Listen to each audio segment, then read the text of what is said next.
У тебя воблер маленький. Стараешься? Есть. Тяжело? Я сок. О, ничего себе. Щука.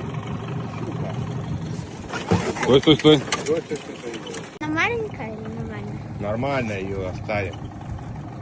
Ее пожарить можно. Да. Взяли щучку на троллинг. Опа. Откатываем мотор заодно. Заодно обкатываем новый двигатель. О, давайте еще посмотрим. Мне понравилось. Ну что, пойдем дальше.